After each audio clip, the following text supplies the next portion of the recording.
they just don't have anyone. I mean, Weatherspoon, the leader of that defense, is gone. Ozzy's a dinosaur. I mean, they don't have anyone. Don't tell me that Croy Bierman is a star because I'm not going to. Show. Just, I just not a fan. And the Bengals, they're a good team. I think their offense is probably just as good as. I mean, it's almost as good as Atlanta. Atlanta's offense looking pretty good, but Bengals is just up there. It's right up there. And their defense looks great. Even if Vontez Bierfick is still not going to play with a concussion, I'm still liking that defense. I'm taking the Bengals. All right. Well, myself and CB are taking the Falcons. Just because I agree with you. I don't like their defense at all. But the way that offense demolished the Saints are on a pushover on defense. They're really not. But the way they just destroyed the Saints. And I'm 50-50 on whether the Falcons actually win this game. But you're telling me they won't come within 5 points? I think that's a little ridiculous. I think this is going to be a shootout of a game. I think the Falcons lose by a touchdown. Okay. The main reason I don't like the Bengals this year is that they don't have enough receiving weapons. And I think they're losing confidence in Andy Dalton. Andy Dalton doesn't really have much to work for because he got that $160 million contract despite being, 0-3 in the playoffs? Mm-hmm. And threw 1 touchdown and some, 5 or 6 interceptions in his playoff career? Yep.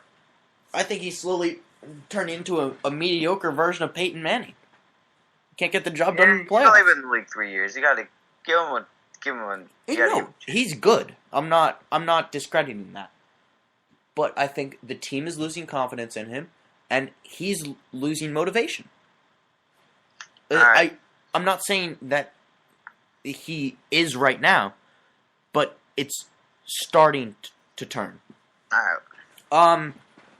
This next game, it's a no-brainer, but we're just keeping you guys in the loop. The Patriots are only favored by 6.5 at the Vikings. Obviously, Adrian Peterson has been deactivated. We're all taking the Patriots. It's a no-brainer. This is easy. Any gamblers out there, the Patriots are only favored by a touchdown against the Vikings. I was on my fantasy team, in one of my leagues, I had the Pats D, and I was really going to drop them because, I forget which game. I think I was going to get the Texans D, actually. And I was literally going to do it. I saw my phone, AP, with this situation, I was like, I'll keep Patriots D here. And hopefully the Patriots get me a lot of points now. And really, Matt Castle, they killed the Rams, but the Rams are like a B team right now with their offense. Yeah. And their defense. It's just not looking good. I just see them having a hard time. I see the Vikings having a hard time. I don't see things going well for them. And this is a no-brainer. Tom Brady, I think he gets back into his form. And yeah, this is a much-needed tune-up game for the Patriots. I think this is an easy win because the Vikings don't have much to show on defense. I like Matt Castle, but obviously he's not a threat against the Patriots' defense. But he is improving. And if it wasn't for Adrian Peterson being deactivated and possibly being suspended for a significant amount of time, I think Matt Castle could have done something this year. But I don't think he will. Okay. Now, also, we have the Monday night game. Eagles +3 at the Colts. Snowball, who are you taking? Colts. Eagles, from what I saw, they started off slow and then slowly came back because of the Jaguars. But you cannot start off slow against Indianapolis. And Indianapolis, they played a great game. It was just because they played the Broncos, which is why they lost and they're 0-1. But they played a hell of a game. And it's in Indy.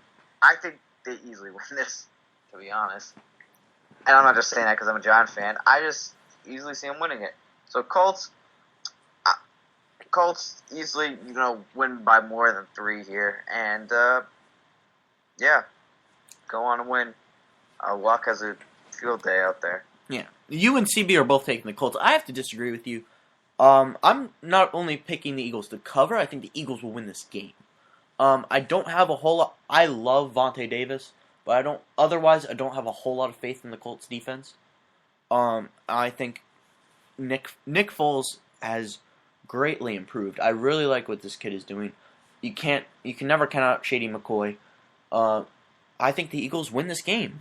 They obviously have some holes on defense, but the Colts aren't a great team. They have Andrew Luck, and they have Reggie Wayne, T.Y. Hilton. But all around, they're not a great team. They have Andrew Luck, and that's what wins them games. Bottom line. So I think it's going to be pretty easy for the Eagles to steal one. It's going to be a close game. But I think the Eagles pull it off. Moving on, we did have a bit of a situation with our suicide pool last week. Snowball was the only one who actually won because he used the classic pick whoever's playing the Jaguars. I picked the Chiefs, who could not get it together against the Titans, got demolished. CB picked the Bears, who also lost. So we have reached a consensus. We are awarding the Week 1 championship to Snowball, if that's even a thing. I think I was going to win anyway. It's more of just an elevated practice round, I think. So we are starting the pool over. And my strategy going into it was kind of don't waste all your elite teams early on. Clearly, I was wrong because the Chiefs they got embarrassed. So this week I have learned from my mistake. I am picking the Patriots over the Vikings.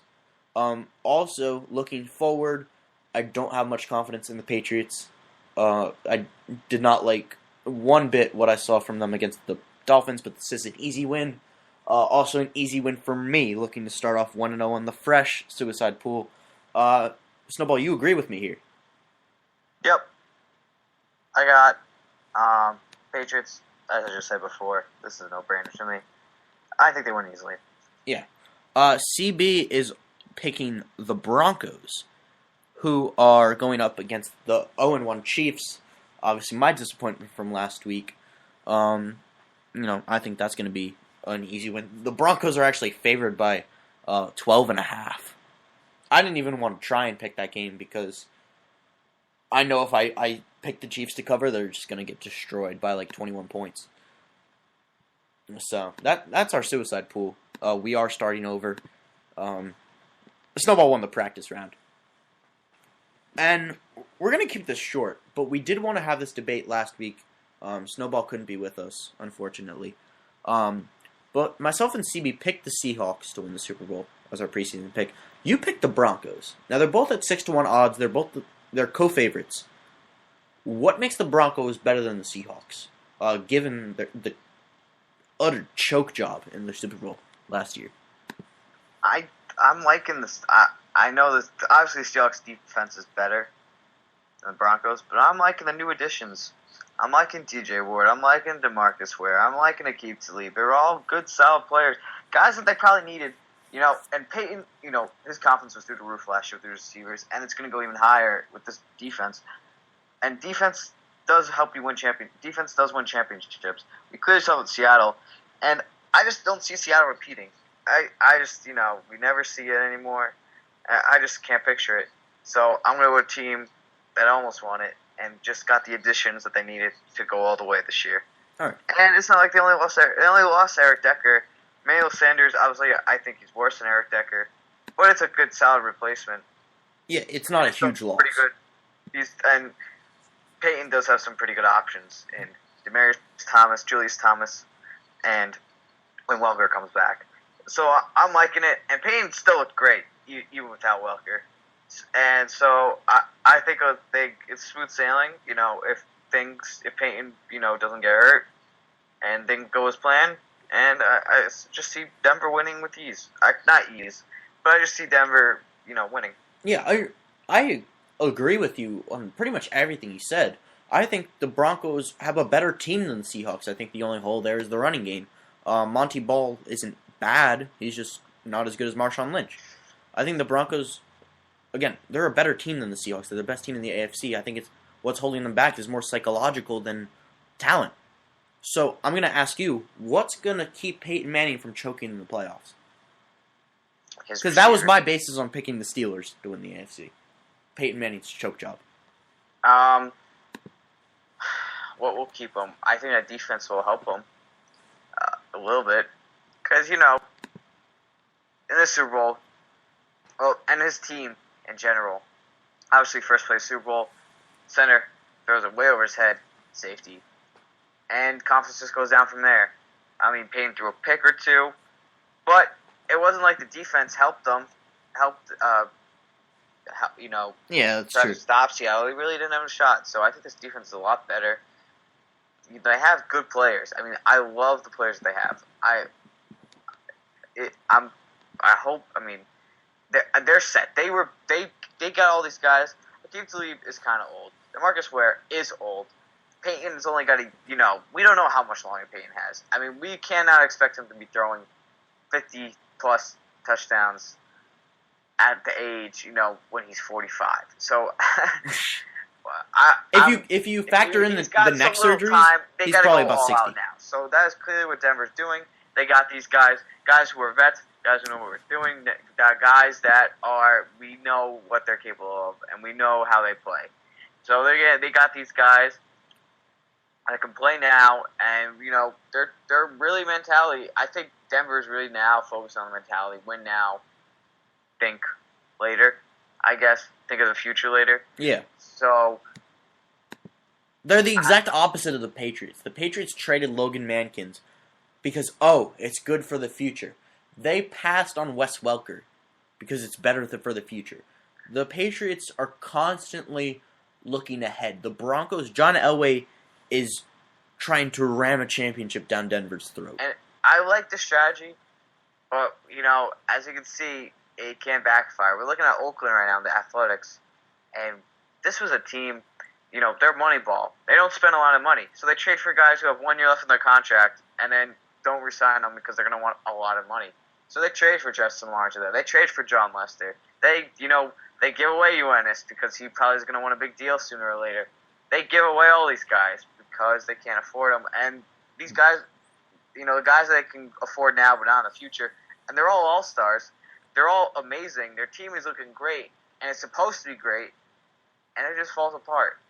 Things just don't work out. It could be the same thing could happen in Denver. We've obviously just seen one game, but things could happen. It's the NFL. It's so unpredictable in the NFL. We see Detroit, a team that was 0-16. 2 years later, they make it to the playoffs. We see, even Seattle before Russell Wilson, that team that was stunk, looked like it had nowhere to go.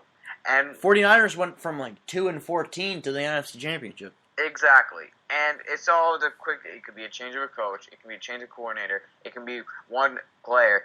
That's all it takes. Denver, Tebow. Okay, Tebow was, let's look at Indianapolis, but with Peyton Manning. Peyton, amazing. A team that was the best regular season teams we've ever seen. Down with the Patriots. And then he leaves 2011, or he gets hurt, I should say, neck issues. Yeah. Curtis Painter comes in there. That team's 2-14. They go from first to worst. And then they go from worst to a team that wins the division the very next year. So NFL is so unpredictable. We have no idea. No one has any idea. Did anybody think that New Orleans, even without Sean Payton, would be a team that was 4-12? Yeah. Did we really expect Carolina this year to be get a bye in the playoffs last year? No. Did we think that San Francisco, with John Harbaugh, make 3 straight NFC championships? No way. So it's so unpredictable. We really have no idea. Our Super Bowl predictions are worthless, really, because we don't know. NBA, we could say, okay, Cleveland's probably going to win it. It's either Cleveland or San Antonio. In the NFL, we have no idea. That's what's so great about the league. That's true. The amount of parity in the NFL is tremendous. Right now, on paper, because that's how you go by in the NFL, you're making predictions, you go by paper. So on paper, I'm going Denver. You don't win championships on paper, though. That's the thing. So, Matt basically said it. Our predictions are pretty much pointless. If we get lucky and we're right, then I'm going to brag about it all year, like I did last year. But it's a crapshoot. It really is. So we're just going to run through college football real quick. There were a couple upsets today. One just went final. South Carolina Number 24, South Carolina just beat number 6